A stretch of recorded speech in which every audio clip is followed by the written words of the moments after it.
तो जाऊन परत येईपर्यंत मी तग धरेन ना. I understand. Presently you are out of danger. You may allow Mr. Rande to go to Pune. He will be back within a short period.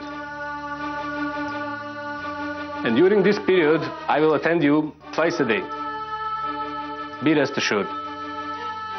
Bhausaheb, doctor स्वतः तुमची काळजी घेणार आहेत. ते दिवसातून 3 वेळा येतील. कृपया आपण आम्हास पुण्यात जाण्याची परवानगी द्यावी. आम्ही ताबडतोब रजा मंजूर करून परत येऊ. तसे असेल तर काहीच काळजी नसावी. भाऊसाहेब, तुम्ही माधवाला जाऊ द्यावे. ठीक आहे, तू निघायची तयारी कर. पण बाळा, परत लवकर ये. हा, वाट बघतोय आम्ही.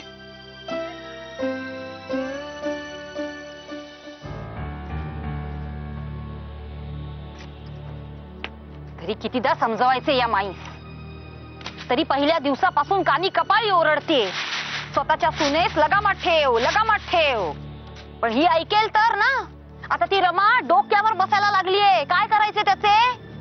हो, तुम्हाला माहितीये का, या रमेने फक्त पुण्यात जाण्याचा विषय काढला तर माईने लगेच परवानगी दिली. नाही तर काय, अगो गेला असता माधव एकटा आणि आला असता परत. हिला काय गरज आहे नाचत नाचत मागे जायची? मग काय, मला तर ही तिची सासू आहे का ती हिची सासू आहे हेच मुळी कळत नाही. रमेने फक्त इच्छा प्रकट करण्याची खोटी की माईने ती लगेच पूर्ण केलीच म्हणून समजा. अगो, भाऊसाहेबांनी अजून परवानगी देखील दिलेली नाहीये हो. वांगी बाजारात आणि इथे हिचा मसाला वाटून तयार देखील. पण परवानगी मिळणारच आहे दादाला. अगो बाई, आता तुला कसे कळले हे? आली असेल नेहमीप्रमाणे कान लावून. काय गो? नाही हो ताई काकू, मला बाळन भटजींकडून कळले. अगो बाई, पण काय कळले ते सांग आधी. दादाने डॉक्टरचा सल्ला घेतला. तो काय दादासमोर दबलेलाच असतो. तो म्हणाला मी बोलेन भाऊसाहेबांशी.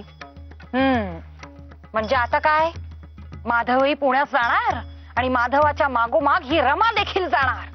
आणि तिथे काय, तिथे तर सगळे रान मोकळेच आहे हिला. पण मी हिला अशी तशी जाऊ द्यायची नाही. चांगला कान पिळून पाठवते की नाही बघाच आता.